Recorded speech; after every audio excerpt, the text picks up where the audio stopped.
Hello, fifth graders. Happy Friday. Welcome to your word work lesson. Today's idiom is light a fire. So we've learned all week about idioms related to Dr. King's work. Keep your chin up to stay brave and confident. For a person to stay brave and confident when they are in a difficult situation. We lend an ear to someone in a sympathetic way.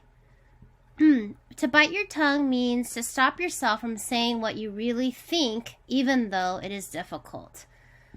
Today we have light a fire. So literally, this match is lighting a fire. It doesn't literally mean to light a fire. Figuratively, to light a fire means to get someone to act quickly or forcefully, especially someone who has not been doing enough before. Sentence. Dr. Martin Luther King's speeches help to light a fire in people and help motivate them to participate in marches and sit-ins. So, I believe Dr. King's speeches, like the one that he said to the marchers marching from Selma to Montgomery, I believe his words and the manner in which he spoke would have been so powerful enough to light a fire under others who maybe were not sure if they could help in the movement, or light a fire under those who hadn't done enough, maybe who hadn't yet participated in a march or a sit-in or a protest. His words helped to light a fire under many people, blacks and whites included, to help them understand the importance of the movement, to help them understand that voting rights were important.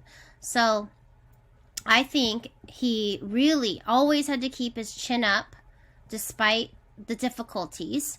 I know he had to bite his tongue to make sure he didn't say words that were inappropriate. And he had to lend an ear to others who were going through difficult times as a preacher or pastor or minister. And he definitely lit a fire under many so that the Civil Rights Act could pass in 1964. We have learned the prefix non this week, which means not, reverse of, or absence of. We learned nonviolence, the practice of opposing a government or an action without using violence. Nonsense. These are ideas, opinions, or statements that are not true or do not have logic. They don't make sense.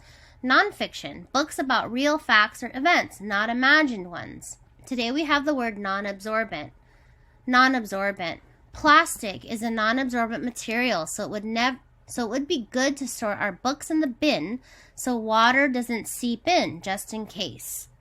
So something that is absorbent is something that can soak in water. So like a sponge is absorbent. It soaks water. Or a towel is actually an absorbent material. So if something is non-absorbent, it doesn't absorb water. It doesn't soak in water. It's a material that is absorbent, is able to take in liquids easily. So something that is non-absorbent would be plastic, okay, or perhaps aluminum, some type of metal.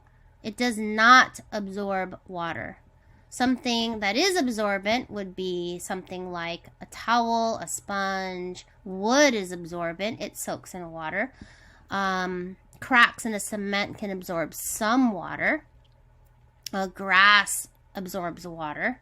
So these are absorbent materials versus non-absorbent means it does not absorb liquids. It does not take in liquids. We have learned the Latin root civ or sit, which means city, big, or citizen. Today we have the word citizen. So a citizen is someone who lives in a particular town, country, or state. Also, it is someone who legally belongs to a country and has rights and responsibilities there. So these are children pledging allegiance to the flag. They are citizens of this country.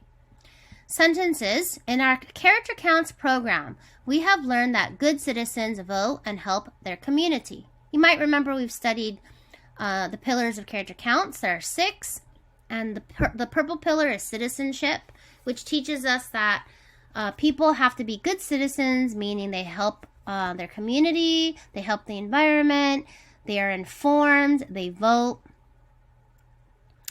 Here's another sentence. President Biden urged all citizens to wear a mask to help protect us all from COVID-19. So he is urging citizens in his first 100 days to wear a mask to see if we can just help curb the virus as best as we can, and then see what progress we can make after that. So he's urging citizens, all the people who live in this country, to wear a mask. So we learn civ and sit words all week, like civil rights, the rights that each person has in a society, whatever their race, gender, or religion.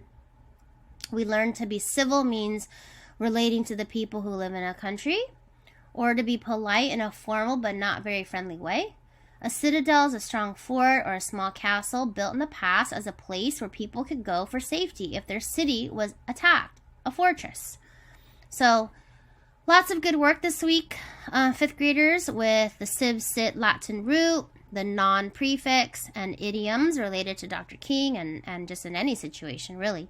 So I hope that you learned a lot in word work, and good luck with today's work and the quiz. Have a great weekend.